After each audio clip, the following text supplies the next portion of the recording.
The Oklahoma City Thunder are currently sitting on 21 wins and 1 loss. Yes, 21 wins and 1 loss.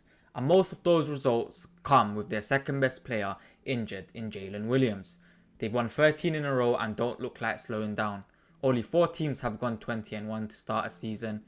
It was the record-breaking 73 wins and 9 losses Warriors back in the 15-16 season, as well as the 93-94 Rockets and the 69-70 Knicks. All teams with this start made the NBA Finals, with the Knicks and Rockets both winning a championship. The OKC are set to go back-to-back and it looks like no one can stop them. But what makes them so good and hard to stop? Well, in this video we'll analyse their most recent game against the Warriors and break down their game tape to see what makes them so effective. So, before we start, be sure to like, comment, share, subscribe, all that good stuff. But let's get into the video. In the first place, Shai has the ball. He has Jimmy guarding him and he uses a step back to create separation. Shai's ability to have almost every type of finish in his locker is so important because he hits this step back so effortlessly. SGA once again here. Chet gets ready to set a high screen. As he sets the screen, he rolls to the paint. Podziemski comes over to help and tries to draw the charge. He is too small for Chet and fouls him for the and one. Chet gets the ball, pump fakes, and he gets Moody to jump. He drives to the rim and attracts 3 players. The 3v1 means there's at least 1 player free, and it is AJ Mitchell free in the corner. He plays the pass at the right time, waiting for Draymond to fully commit, and he hits the 3. A-Dub initiates the offense here. He receives a screen from Chet. Draymond sits in the paint anticipating either the roll or Dub running to the rim. So Chet rolls to the top of the key and has a wide open 3 which he drains. Jalen has the ball here. He has a mismatch with Spencer guarding him. Post tells Payton to guard Carlson in the anticipation that Williams drives to the rim. This proves to be costly as Isaiah Joe is left open. Payton attempts to close down the 3. Joe uses his momentum against him, attacks left and sees Carlson, who relocates to the corner. He gets a wide open look and hits the 3. SGA receives a screen to get the switch from Jimmy to Buddy Hield. The OKC players do well to get the lane open for SGA to drive left. He keeps the ball on his left hand, not allowing Hill to get a poke or steal, and draws the contact, finishing above post and drawing the and one. Chet has the ball and draws a double. He finds the open man in Kenrich Williams. He then plays a touch pass to Wiggins, who has no one around him, and he hits the 3. J-Dub gets the screen and now has Seth Curry on him. He attacks left and gets to the paint. You have Wiggins under the basket, ready for a pocket pass, and Williams on the wing, ready for a catch and shoot 3. Post can't come over to help because of Williams. Same with Moody under the basket with Wiggins. Williams does well to get the finish with a one-hand floater. It is Dub once again with the ball. He receives a screen from Williams and he has the rookie Will Richards on him. He drives past him and gets the finish off the glass. Their transition offense on display here, and they get a stop blocking their pass, and Wiggins goes from coast to coast to get the easy 2. Here the Warriors do well to almost get a steal from Jalen here, but he manages to recover and is looking for a pass. Shai relocates, makes himself open for a pass, pump fakes and drives to the rim to get a finger roll finish. Another step back from SGA on transition here. I mean, it looks so effortless. Another stop and another bucket. This time SGA opts for the midi and draws the foul. Chet here has a double. He passes it to AJ Mitchell. He passes it to SGA, who plays a touch pass to Dub in the corner. Cason Wallace sets an off-ball screen for him. Moody fights over it but is off balance. Dub attacks him and he gets his mid-ranger off. A pick and roll action here between Mitchell and Chet. The Warriors don't communicate and switch in time, leading to an easy bucket. Sorry to disrupt you halfway through the video, but around 98% of you, yes, 98% of you are not subscribed. Now, I know you don't want me here breaking a video in the middle, if that makes sense, but if you can just please click that subscribe button, it will mean a lot. I'm trying to hit 200 before the end of the year. Yes, it's a big ask, but I know you guys can do it. But let you guys get back into the video. SGA is showing his range of scoring here, creates separation with Richards and hits the midi. Poor defense on display here once again from the Warriors as they leave SGA open in the corner for a 3. Shai receives a screen from Chet, who rolls to the basket. As he rolls, Spencer comes from the corner to help, and so does Post. This creates another 3v1 situation, leaving the man on the corner and wing 3. Chet finds Joe in the corner, who hits the 3. Shai has Spencer on him. He turns his back and waits for Spencer to bite. As soon as Spencer attempts to steal the ball, he drives left towards the basket and gets the 2. Sometimes, look, analysis is not needed and we just let the bag work do the speaking. I mean, this is nasty from Shai. Dub receives a screen from Chet and he drives left and wants to go for a midi. As he goes up, he sees Chet put his hand up, signaling for a lob. Dub does well to react last second and find the pass. Shai's midi is on display here. He does well creating separation and he finishes for the 2. Shai has the ball, he sees a double about to come, so he drives right and attacks the paint. As he attacks, he looks up and sees Dub free.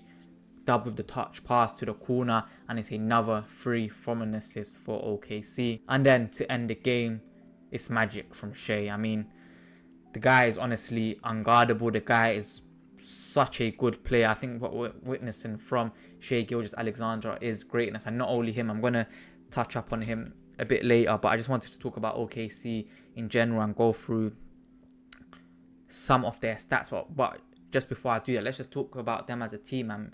I mean, this is one of the best teams I've seen in the NBA period. I mean, they could almost do everything that you want. Even when their second best player in J-Dub is injured, look what they're doing. They have players that can step up. We're seeing AJ Mitchell, who I am going to go through his stats a little later on, but I'm just touching on him now. AJ Mitchell, who, like, you know, last season he didn't play a lot of minutes. I don't think he even played any minutes at all. Like, you know, he didn't play many. But this season, we're seeing him have an impact. We're seeing him changing the games. We're seeing him lead fourth quarters. It's the same with their role player, Isaiah Joe, Cason Wallace, Kenrich Williams. You know, the list goes on. Alex Caruso, Isaiah Hartenstein. You know, their team is stacked. Their team has shooters. Their team has defensive players. They are very annoying to play against. I mean, I'd even touch on Lou Dort, who he didn't play this game, but their team is so stacked. And they obviously got a very, very good coach who knows how to get best out of them in Mark. So, I mean, this OKC team is scary. And when you're looking at both teams in both the East and the West, who can really stop them? That's the question that I'm asking. And in reality, I don't know who can stop them. I mean, maybe the Rockets, but then do the Rockets have enough scoring power to beat them? Then you have the Nuggets, who obviously last year they done very, very well to take it to a game 7. Obviously, Aaron Gordon's that game, he had an injury, so people will say that, you know, maybe if Aaron Gordon wasn't injured, anything could happen. But I mean, it's the postseason. Players are going to get injured, and sometimes you need that luck on your side. And a lot of the times when you win one, it changes your fortunes because you know how to do it and you've been there before. And I feel like that's going to happen with this Thunder team. It is scary to watch them. I mean, it's fun to watch them, but it's scary to watch them in terms of me being a fan of another team. It's scary to watch them, but me being a fan of basketball as a whole, it is good to watch them, see what they're achieving, see the type of basketball they play.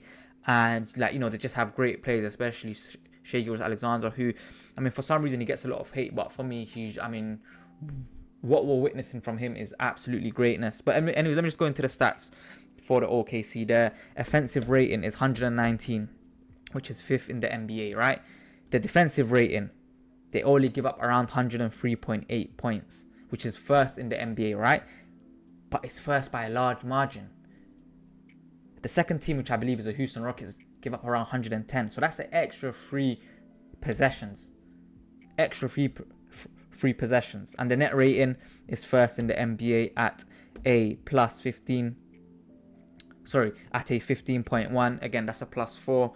So, you know, they're 1st in the NBA by +4. So it is very, very scary. And what you see from a lot of great teams is that they do not turn the ball over, and this is something that the OKC do not do. They are second when it comes to the turnover rate, and they are only averaging 12.5 turnovers per 100 possessions.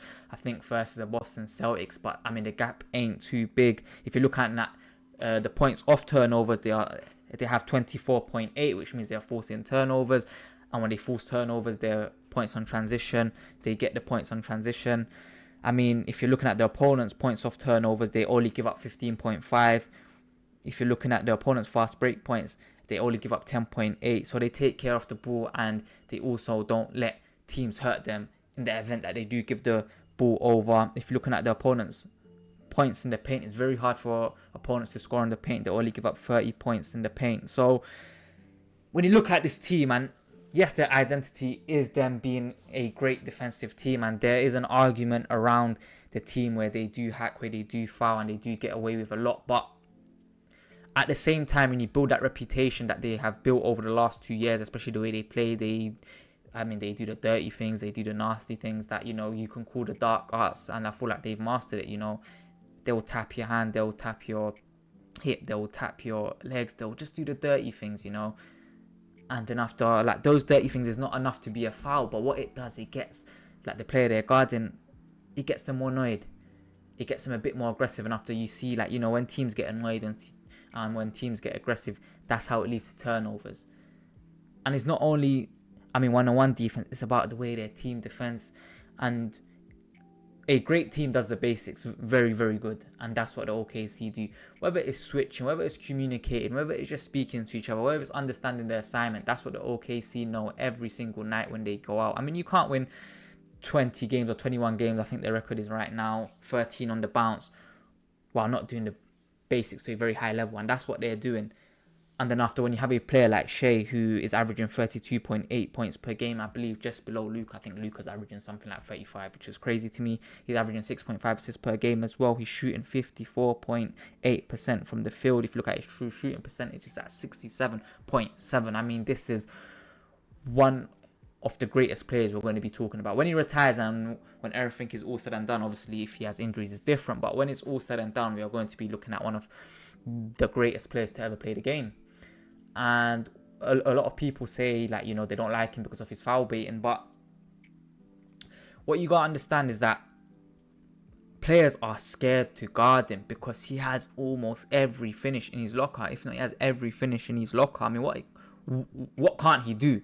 He can hit a step back three, he could hit a catch and shoot three, he can get to the rim, he can drive to the paint, he can hit a midi, and he finds it so effortlessly to get to his spot, so that teams that, when he gets to his spot, they're scared, and after they're putting their hands up, and he leaves them to do stupid decisions that they won't do when guarding someone else. And that's the reputation that he has built over these last few years, being a great scorer, and not only a great scorer, but a great team player as well. Like, he's one of the few players that can be a great scorer as well as a great team player, as well as his team winning, 21 games, they're winning 13 on the bounce. And the scary thing is, a lot of the games he's been rested in the fourth. Like, they have not needed him in the fourth. So if he's not playing that many games and he's not playing as many minutes as you might see from someone like a Luka, or you might see from Jokic, or even like Jamal Murray or someone like that, KD, if he's not playing as much minutes as them, obviously injuries can happen at any time, but in terms of fatigue, in terms of like the muscle injuries that you get from playing a lot of games, he's not really going to suffer from that.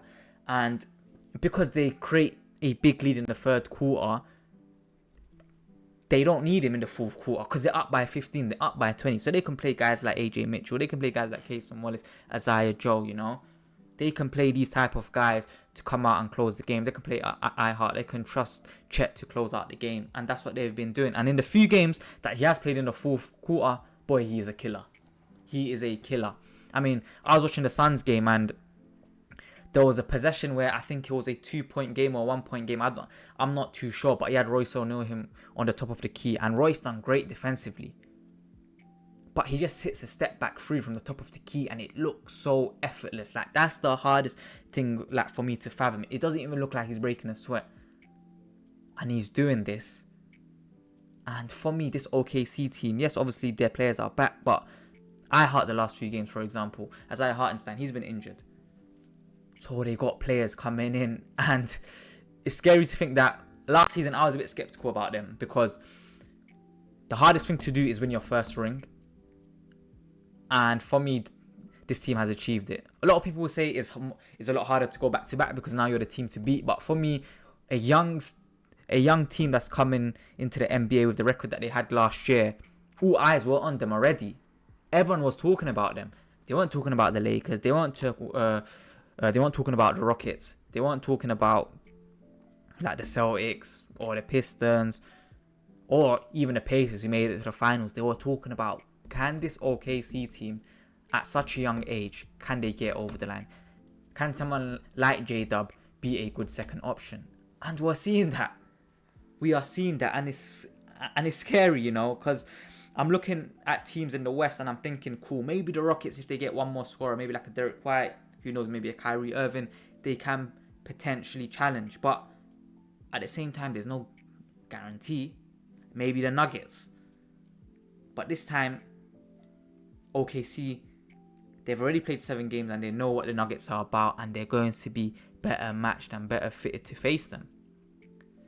So again, it's still a while till playoffs. I'm pretty sure OKC will get around 70 wins. If they break the Warriors record, then fair play. You got to put your hands up to it. But this is a scary team, man. And it's nice watching them play.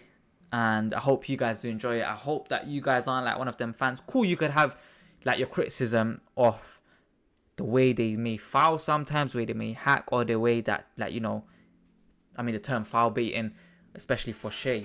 Yes, you can have your qualms about it, but I think sometimes you just got to appreciate greatness. And this is one team that we have to appreciate. It's the same with like the 2016 Warriors. Like, a lot of people now, like, you see them like sing their praises, but when the Warriors were about before, not a lot of people were singing their praises, just calling it a super team, calling it boring to watch. They were, you know, just saying they were just shooting threes, they were sitting in the corner shooting threes. But I think when you're in this period and, like, you know, you can get caught up in narrative, especially with the way social media is nowadays as well. A lot of people just want to talk about narratives and just build a narrative against great teams. I feel like we just have to sit down and enjoy what this Thunder team is, and they are a great team, a great defensive team, a great offensive team. They have a lot of players that can do a lot of things. You know, if you're looking at the stats, they're always there. They're always top on the stats. If you're looking at, like, you know, the way they play, the plays that Mark Daigneault sets, it's always right. Like, you know, it seems like they can't make a mistake. And in the case that they do make a mistake, they're already up by 10. They're already up by 12, and you rarely see them make 2 or 3 mistakes in a row, which is very, very scary to see for a young team. And also, I didn't even touch on the Clippers. I mean, the Clippers might also give them a top 10 pick, so maybe they are building a dynasty. Who knows? Hopefully the Clippers can get some more wins. But make sure to comment down your thoughts below. This video has been in my mind for a while now. I just wanted to think of the right time to do it, and I think now was the right time, especially with J-Dub back. I think it was a perfect time to do it. So make sure to comment down your thoughts below. Hopefully the Clippers don't give them a top 10 pick and, like, you know, they don't build a dynasty. But, you know, just let me know what you guys think, whether it's about the OKC, whether it's about the teams that can challenge them in the Rockets and the Nuggets. I mean, a lot of people are saying maybe the Lakers can challenge them, you know. Just comment down below your thoughts below, and please let me know what you think about this OKC team. Also, if you do have any video suggestions, please be sure to comment them down below, and I'm happy to do an analysis and give my thoughts on them. But anyways, I've been your boy, Najib is a son, and I'm out. Peace.